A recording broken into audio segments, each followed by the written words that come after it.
നേരത്തെ ഞാൻ പറഞ്ഞ 8444 രൂപ കൊണ്ട് ഇപ്പറഞ്ഞ ഓക്സിജനും ഹൈഡ്രജനും ഫോസ്ഫറസും മാഗ്നീഷ്യം ഒക്കെ വാങ്ങി ഒരു മനുഷ്യനെ ഉണ്ടാക്കാമെങ്കിൽ ഈ മനുഷ്യനെ കുറിച്ച് നിങ്ങൾ പറയുന്ന ഈ 9000 രൂപക്ക് താഴെയുള്ള ഈ മനുഷ്യൻ, ഈ വിലയാണ് ഈ ശാസ്ത്രം നമുക്ക് തരുന്നത്. ബുദ്ധിയുണ്ടെന്ന് പറയുന്നു.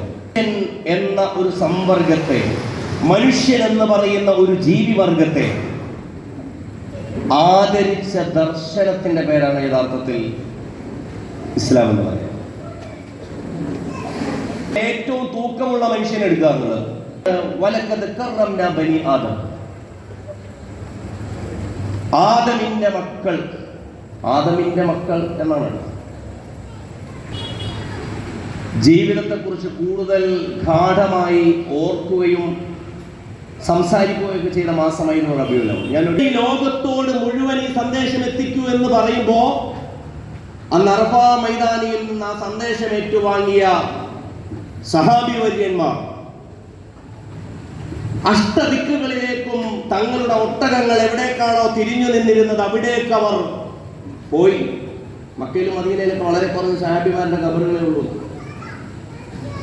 റളിയല്ലാഹു അൻഹും അജ്മഈൻ.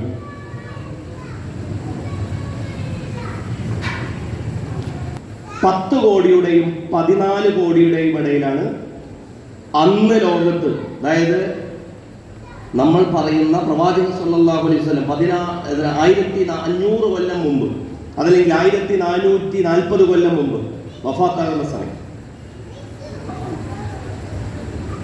14 കോടി മനുഷ്യരാണെന്നുള്ളൂ. 14 കോടി മനുഷ്യരോടാണ് അവസാനത്തെ റസൂൽ സംസാരിച്ചത്.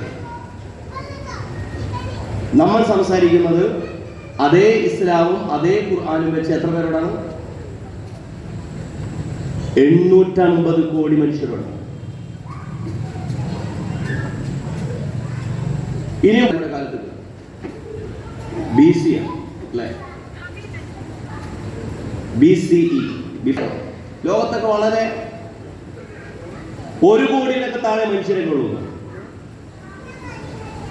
ഇതിങ്ങനെ പോകുമ്പോ വീണ്ടും കുറയൂലേ? കുറയോ? ഇതൊക്കെ ഒരു 10,000 BC 20,000-ലോ ഒക്കെ എത്തിയാല് ഒരാദം നബി നിങ്ങൾക്ക് കിട്ടും. ഒരു മനുഷ്യനാണ്, അല്ലെങ്കിൽ 2 മനുഷ്യനെങ്കിലും ഏറ്റവും ചുരുങ്ങി ഭൂമിയിൽ വന്നപ്പോൾ പറയുന്നു. യാ അയ്യുഹന്നാസ് ഇന്നാ ഖലഖനാകും മിൻ ദക്കറിൻ വഉൻസ,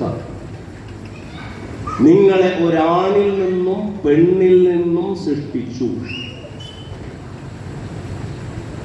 വഖലഖ മിൻഹാ സൗജഹാ വബസ്സ മിൻഹുമാ റിജാലൻ കസീറൻ വനിസാഅ, അങ്ങനെ 2-ൽ നിന്ന് 4-ആക്കി, 4-ൽ നിന്ന് 8-ആക്കി, 8-ൽ നിന്ന് 16-ആക്കി, 16-ൽ നിന്ന് ഇങ്ങനെയാണ് വിഷയം വരും. അപ്പോ മനുഷ്യനുണ്ടായിട്ട് ആകെ കുറച്ചല്ലേ ഉള്ളൂ.